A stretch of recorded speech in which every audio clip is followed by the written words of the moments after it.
The man stood alone before the largest gates he had ever seen. They were taller than mountains, made of dark stone, and covered with ancient symbols no human could read. Wind moved through the valley like a warning. No birds flew here. No animals stayed long. Everyone knew this place. It was the border of the Kingdom of Giantesses. Humans did not come here. Those who tried in the past never returned. But he had no choice. His world was dying. Crops failed every year. Cities fought over water and food. Governments promised solutions, but nothing changed. People whispered about one last hope, the Giantesses. They were powerful, ancient, and feared. Some stories said they were monsters. Others said they once protected humanity long ago. But every story agreed on one thing. Their help always came with a price. The man took a deep breath and stepped forward. The ground shook as the giant gates slowly opened. The sound echoed across the valley like thunder. He felt small, smaller than ever before. But he kept walking. Inside, everything was enormous. Towers reached into the clouds. Roads were wide like rivers. Even the statues looked alive, showing giant warriors watching over the kingdom. He felt as if he had entered another world. Soon, shadows covered him. The giantesses arrived. They moved slowly, carefully, as if afraid to break something. Each step shook the ground. Their armor shined under the pale sky, and their eyes studied him with quiet curiosity. They did not look angry. They looked interested. One of them leaned closer. Her voice was calm, but powerful. So this is the human. He tried to speak, but his voice felt small. Still, he forced himself to stand straight. He had come for a reason. He was taken through the city, watched by thousands of giant eyes. Some giantesses smiled gently. Others looked serious, almost worried. No one touched him, but he felt surrounded at all times. Finally, he entered the royal hall. The ceiling disappeared into darkness above. At the far end sat the queen of the giantesses. She was larger than the others, wearing a crown shaped like silver branches. Her expression was peaceful, but something in her eyes made his heart beat faster. She looked kind and dangerous at the same time. "You came to ask for help," she said. He nodded. He explained everything, the dying lands, the hunger, the wars that were coming. He told her humanity needed protection, food, and knowledge to survive. He spoke for as long as he could, hoping his words were enough. The queen listened without interrupting. When he finished, silence filled the hall. Then she smiled. "We will help humanity," she said. Relief rushed through him. The stories were wrong. Maybe the giantesses truly wanted peace. Maybe this was the beginning of a new future. The queen continued speaking. "We will give food to your people. We will protect your cities. We will share what we know." His hands trembled slightly. It sounded too easy, too perfect. Then the queen leaned forward, her shadow covering him completely. But every pact requires balance. The hall became quiet. Even the guards stopped moving. He remembered the warning he heard before coming here. They do not take gold. They take something more valuable. "What do you want?" he asked carefully. The queen's voice softened, almost gentle. "You." The word felt heavy. He blinked, unsure if he understood. The queen continued calmly, as if explaining something simple. "You will belong to the kingdom. You will stay here. You will serve a purpose only a human can serve." His relief turned into cold fear. This was not what he expected. He looked around, but no one seemed surprised. The giantesses watched him as if this had always been the plan. "You already agreed," the queen said quietly. His heart stopped for a moment. He remembered the document he signed before entering the gates. The symbols he could not read. The terms explained only as mutual survival. He had signed the pact, without knowing the true cost. The gates behind him slowly closed, their sound echoing through the hall like the end of something. And for the first time, the man realized that saving humanity might mean losing his own freedom forever. The next morning, the human woke inside a room larger than an entire human house. The bed felt soft, almost too soft, and the ceiling was so high he could barely see it. Sunlight entered through tall windows made for beings many times his size. For a moment, he forgot where he was. Then the memory returned. The pact, the queen's words. You will belong to the kingdom. He sat up slowly. The door opened, and a young giantess entered. She moved carefully, placing a tray of food near him, as if he were fragile. Her expression was calm, even kind. "You are safe here," she said softly. Safe. The word felt strange. He was escorted through the city later that day. Everywhere he looked, the scale of the kingdom amazed him. Giant bridges connected towers above the clouds. Markets were filled with goods large enough to feed hundreds of humans. Even children, as tall as buildings, stopped to watch him pass with curious smiles. The giantesses did not treat him like a prisoner. No chance, no threats. But he noticed something else. He was never alone. Guards walked nearby at all times. Scholars watched him from a distance, writing notes. Some giantesses whispered when he passed, their eyes filled with hope and expectation. It made him uncomfortable. He asked questions, but the answers were always incomplete. "You are important," they told him. "You will understand soon." Days passed. He learned that the giantesses lived in peace, but rarely left their kingdom. Their warriors trained constantly, yet there was no war. Their farms produced more food than they needed. Everything seemed perfect. Too perfect. One evening, while walking near the palace gardens, he noticed a group of giant scientists speaking quietly. He was not meant to hear them, but their voices carried through the air. The human arrived sooner than expected. If this fails, there may be no future for us. The queen is taking a great risk. He froze behind a stone pillar. No future? The words stayed in his mind. Later that night, he asked the young giantess who often guided him through the city. She hesitated before answering. "The kingdom is strong," she said carefully, "but strength does not stop time." He did not understand. "What does that mean?" She looked away, as if choosing her words. "Our people are fewer every year." The realization came slowly. The giantesses were not only helping humanity. They needed something in return, something important enough to bring a human into their kingdom after centuries of isolation. The next day, he was taken to a high balcony overlooking the entire city. The queen stood there, watching the horizon. "You have seen our kingdom now," she said without turning around. "Yes," he answered, "but I still don't understand why I'm here." The queen remained silent for a long moment. Wind moved through her silver hair. "Because," she finally said, "our survival depends on you." His chest tightened. She explained that long ago, something changed in their kind. Their numbers slowly decreased. No war caused it. No disease. Just time. Fewer children were born each generation. Their strength remained, but their future faded. They searched for answers everywhere, until they studied humans. "You adapt," the queen said. "You survive when you should not." He felt a cold feeling in his stomach. The pieces were starting to connect, but he did not want to believe it. "So if the Pact," he said slowly, "was never only about saving humanity," the queen finished. She finally looked at him, her expression calm but serious. "It was about saving us." The world suddenly felt smaller around him. He realized the kindness, the protection, the careful attention.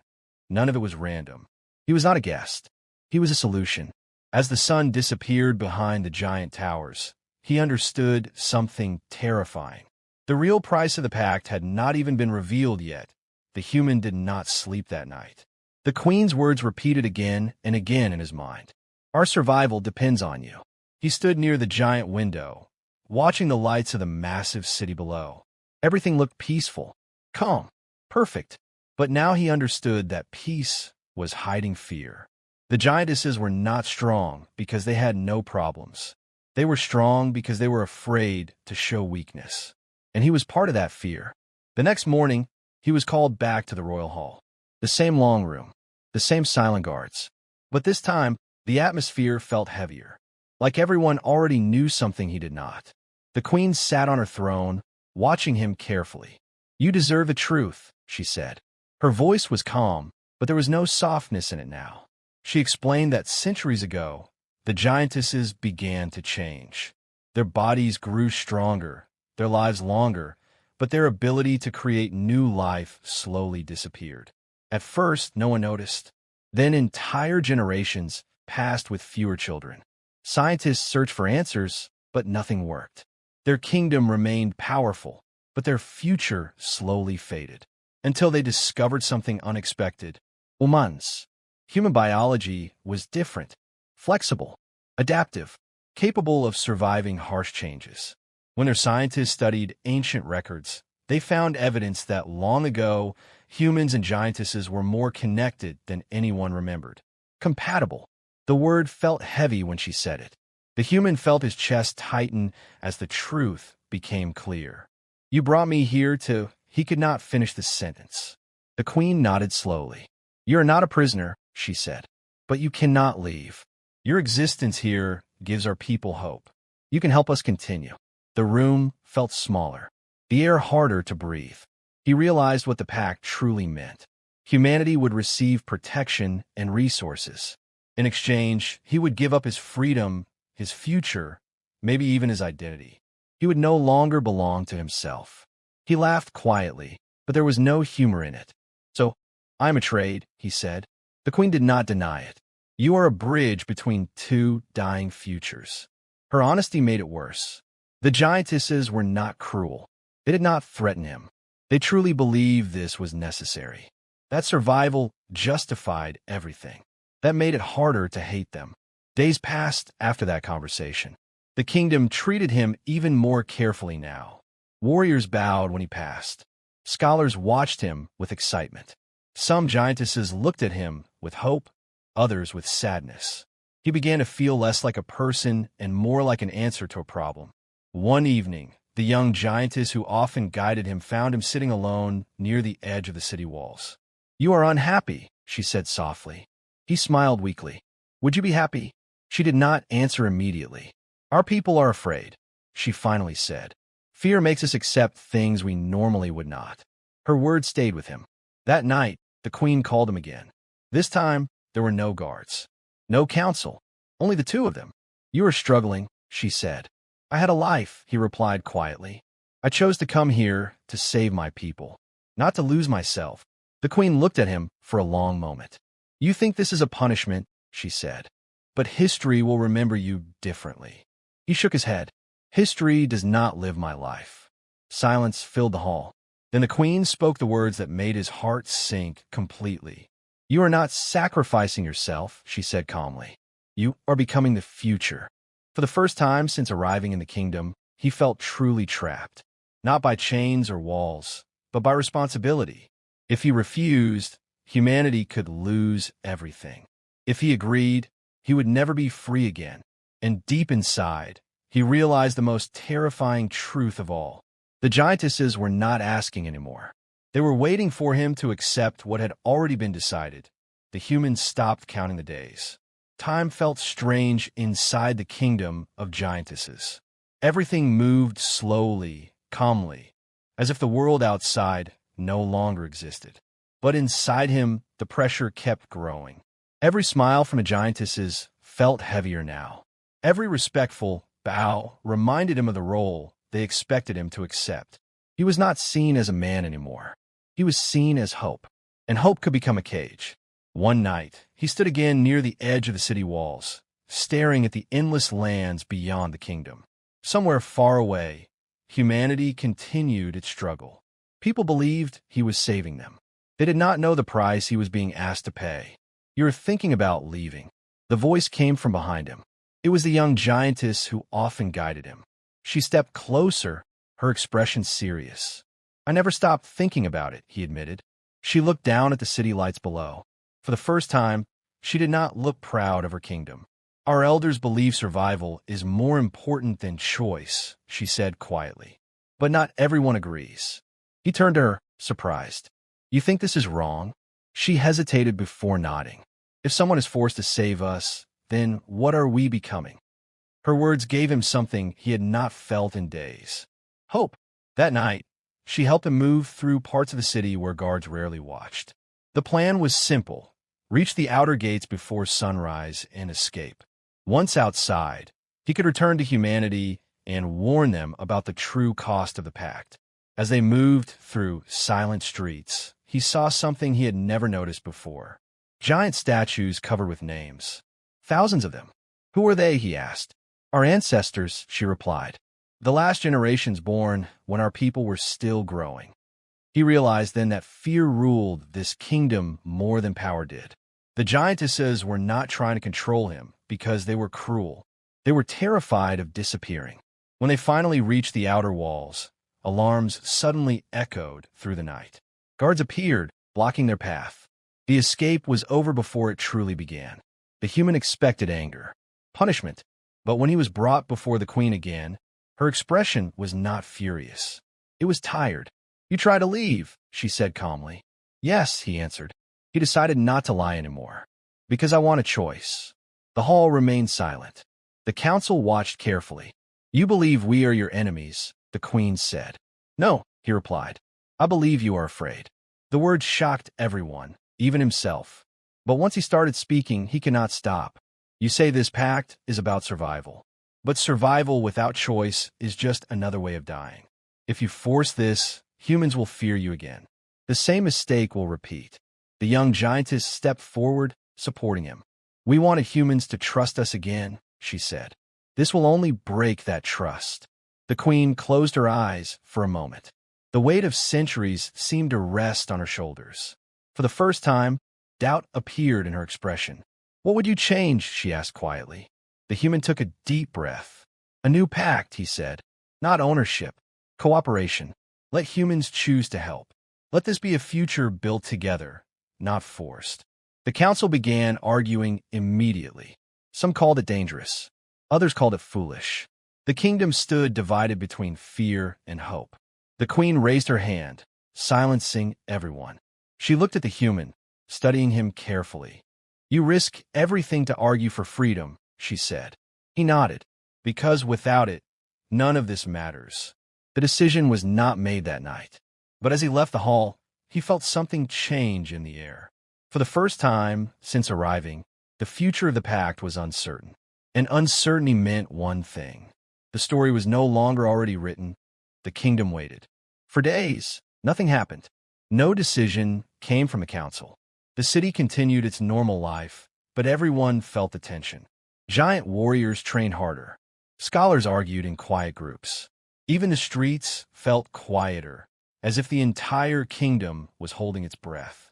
The human was not locked away. He was free to walk, but now every step felt important. Some giantesses looked at him with respect. Others looked at him with worry. The future of their people now depended on a choice that had never been allowed before. Choice itself. One evening, he was called back to the royal hall for the final time. The entire council was present.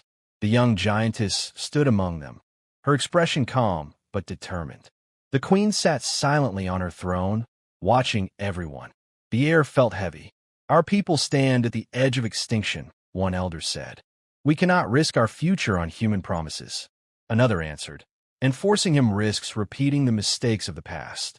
The arguments continued, echoing through the hall. Fear against hope.